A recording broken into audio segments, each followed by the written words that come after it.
it's something we run into a lot, and it manifests itself in different ways. Certainly, when I start engaging with folks that do any kind of workforce planning, HR leaders or hiring managers, the first reaction is, well, I don't know if I have the type of work that freelancers can do.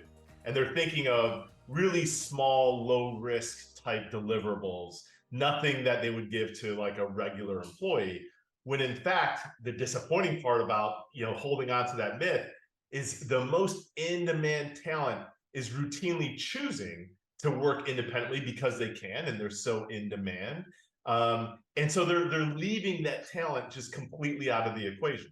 So that's one way it manifests itself in terms of this idea of they can't do this kind of work. The other way I feel like it manifests itself is typically in, okay, let's say I like this freelancer.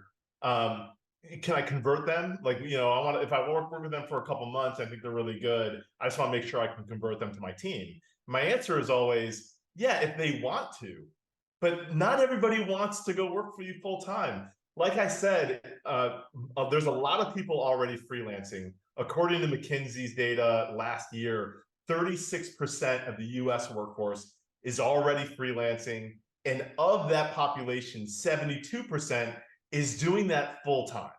So they're not necessarily moonlighting. I mean, there always are folks that are moonlighting and working a side hustle, but this increasing population of people working independently are choosing that as their career. And I won't get into all the reasons why, except for the first. They have total control. They can choose who they work for, when they work, how they work. So that's a very attractive proposition, especially for new workers coming into the workforce. So all of those things kind of counteract that myth. But the most important one that I'll finish on is, as we look at the growth of freelancing over the next less than 5 to 10 years, it's expected to be 50% of the US workforce by 2027. Like, that's around the corner. Every time I say that number, I'm thinking, I feel like it's tomorrow when you look at it with that kind of perspective. So understanding that, certainly there's a drive. We know the overall participation in the workforce and the traditional workforce is declining while that's increasing. We don't let go of those paradigms about the skill level of that talent, the commitment of that talent, then you're going to miss out on this really, really valuable population of talent.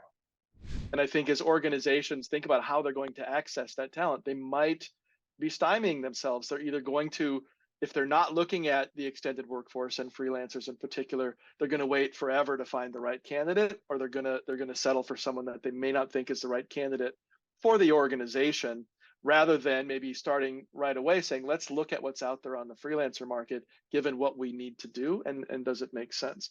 And then ultimately, this also can feed into kind of a skills-based organization approach, which is one of the biggest, one of the biggest changes in organization design over the past few years, which we talked about at an earlier influencer forum. One of the real benefits is that they can bring in new ideas that continue to spur your culture and provide opportunity for just diversity of thought. It's so easy for us to get so used to our culture and our way of doing things and getting so comfortable. It gives us an opportunity to really spur new thinking and new ideas.